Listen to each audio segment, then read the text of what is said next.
Hi guys, so a few weeks ago some moms asked me to share my bedtime story so they could share it with their kids, and currently I'm telling my kids the story what led up to the holiday of Purim, and I have a few minutes now while I'm driving, so I figured I'd share it. So here we go. The story of Purim occurred between the two Hamikdash. There was the first Bet Hamikdash, stood for 410 years, and then there was the second Bet Hamikdash that stood for 420 years, and in between there was 70 years.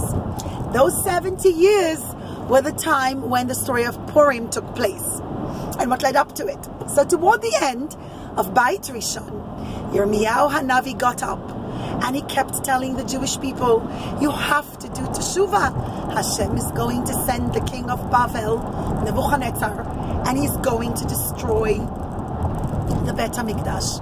And nobody listened to him. And so much so that the Jewish people threw poor Yirmiyahu Hanavi into jail, into the dungeon. By the way, if you go to Jerusalem and you go to Ir David, you can actually see the dungeon where he was thrown into, or one of them. We don't know exactly which cell he was in, but they've actually unearthed it, which is phenomenal. But Yirmiyahu says his prophecy 3 times over.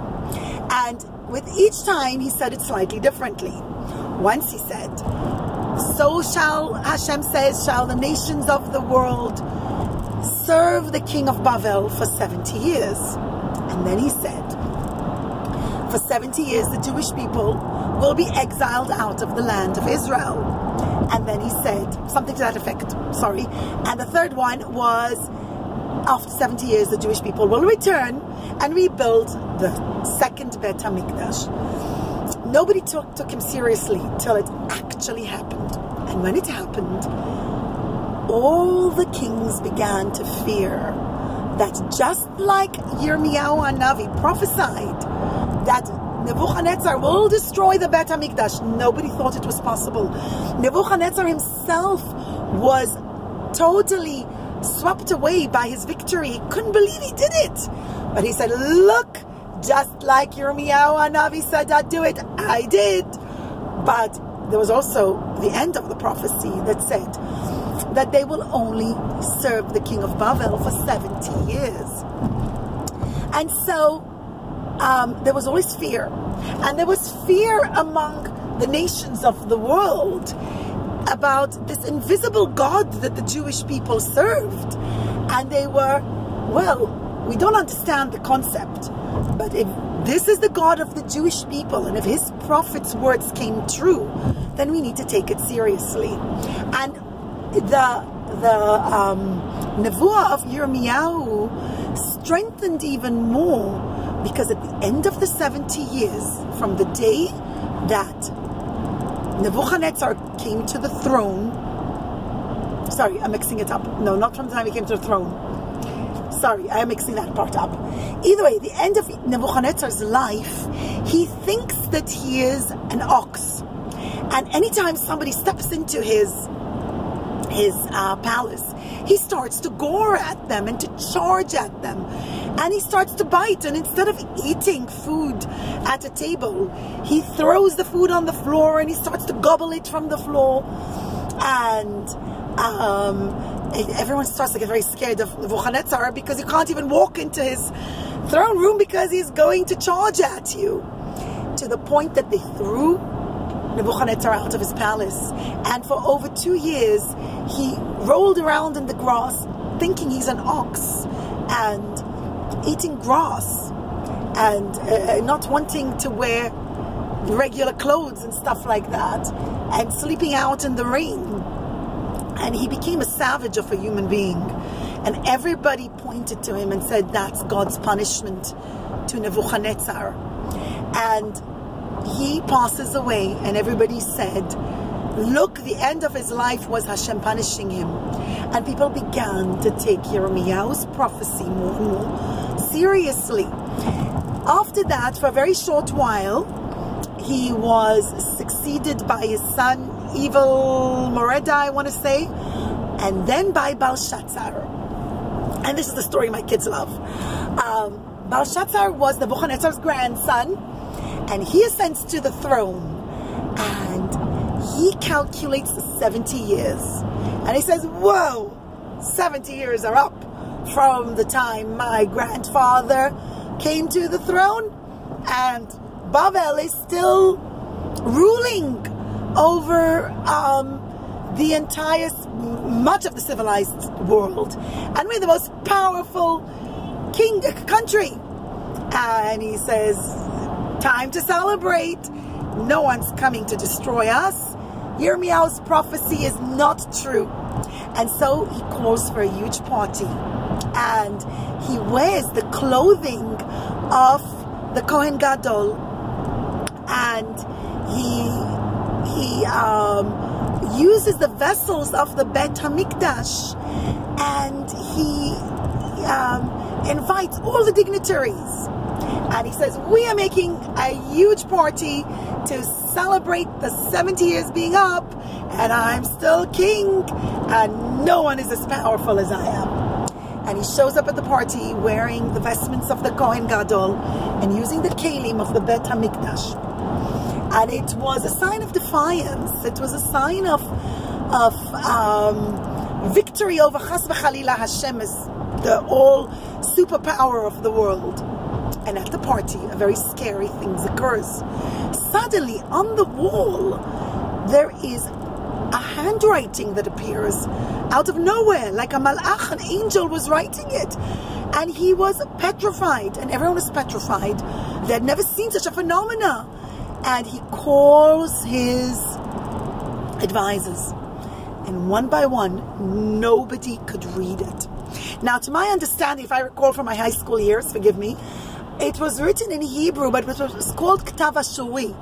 That writing had been forgotten even among the Jewish people, and only very few individuals still remembered the original Ktav Ashuri, which I believe is the writing that we use today, the Hebrew block lettering in our Sefer Torah today. But it might be wrong, so don't quote me on it. Many years since I was in high school. And he can't read it. And his advisors tell him, we think this is ancient Hebrew alphabet letters. So he says, 1 minute, I have the best advisor. Who do you ask? None other than Daniel, the famous Daniel who was thrown into the lion's den. And he says, 1 minute, he was a young lad when my grandfather took the captives from Jerusalem. He was a young lad of only 13 who refused to bow down to the idols, whom my grandfather Nevuchadnezzar threw into the lion's den to make a whole display of him being devoured by lions. And instead, he doesn't get devoured. The lions protect him and attack the Babylonian soldiers. And he remains as one of King Nevuchadnezzar's top advisors. He says, go get me my grandfather's advisor. Of course, it was an older Daniel today. And he tells him, can you read what that says? And he says, yes, that says, Mane mane takelu falsin, which I believe is ancient Aramaic. And translated, it means, weighed, measured, and divided. And he says, what does that mean? He says, well, that means Hashem has weighed your acts, your behavior. He has measured the length and breadth of your kingdom, and he's dividing it between Paras and Madai, between Persia and Media. Right? Our Megillah starts, right?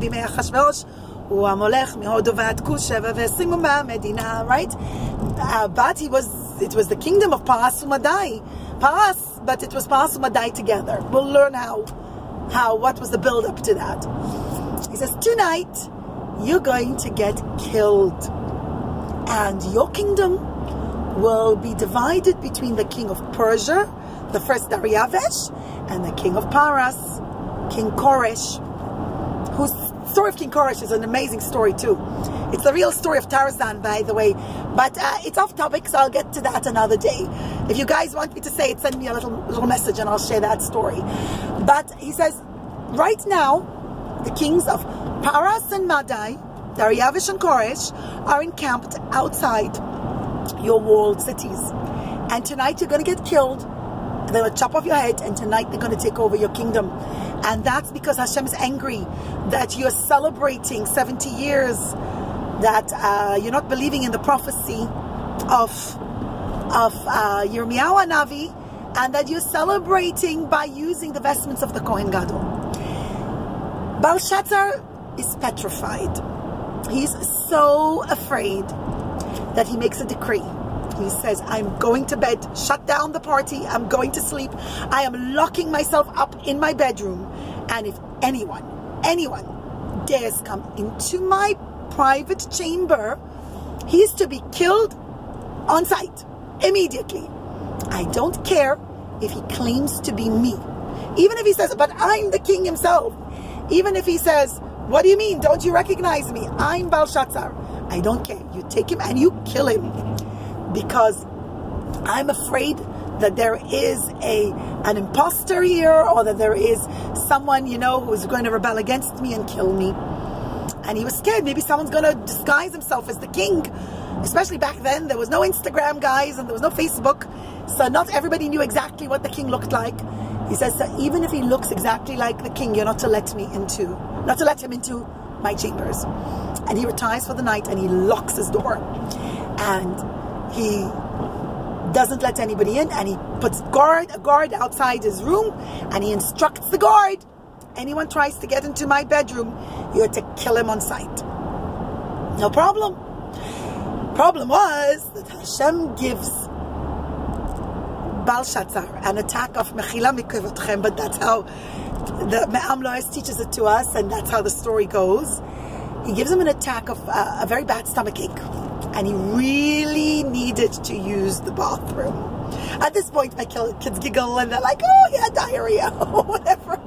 But either way, they enjoy that the wicked Balshatzar gets punished, and it's a horrible stomachache, and he goes, "Oh, my stomach," and he goes to the guard. He says, "I'm going to relieve myself in the outhouse. I'll be back soon." So he leaves. But he goes to the outhouse, and he has a really bad stomachache. And he ends up sitting in the outhouse, in the bathroom, for a very prolonged period of time. What happens in the interim, the guards are changed. It's the changing of the guards. And a new guard comes. The new guard comes. And the previous guard, the first guard, literally forgot to tell him, 1 minute, the king is in the outhouse. He forgot. It's human mistake. He had been sitting there for over half an hour, and he simply forgot. It's tired, middle of the night. And right after the changing of the guards, Balshatzar suddenly feels better, and he comes to re-enter his throne room. And when he comes, the guard says, "Hey, who do you think you are? What are you doing going into the king's throne room?" He says, "What do you mean, who am I? Idiot, don't you recognize me?" Sorry, not to use such a word. He says, "I am the king." He says, "If you try to enter the king's throne, I am killing you on command of the king himself." He said, "Anybody trying to enter this room tonight is to be killed." He says, "But I am the king." He goes, "Nope, that's not what the king said." And in one shot, the guard pulls out his sword and he stabs the king, and he chops off his head. And now Balshatzar is dead. And after he does that, the original guard comes back. He goes, ooh, I forgot to tell you. The king's in the bathroom. He's coming back any minute. And suddenly he sees the king dead on the floor. He goes, "Oh, what did you do?" And the guard said, "Was it my fault? He commanded that whoever tries to enter his throne room is to be killed." And he goes, "Oy vey, oh no, what do we do?" And before they knew what's what, actually, it's very gruesome. So if your kids are older, you could share this detail with them, but it is a historical detail. And the guard takes the king's head, rather yucky, sorry. And I don't think if the kids understand the graphics of it, or like a bloody head or anything like that. So you could tell it to your kids however you want. But he runs to the king of Madai, to Daryavesh, and he tells him, "Listen, by accident I killed Babylonian king tonight. I believe in the words of Daniel and in the words of the miracle writing on the wall. Don't kill me here. I'm giving you King Balshatzar's head. I'm going to give you the key to the palace. Here's the key. Go and do what you want, but save me and my family. And so at that night, Daryavish and Koresh, who were actually not such powerful kings historically, but this is how they become so powerful. Daryavish and Koresh storm the palace of Balshatzar, the king of Bavel, and take over the kingdom.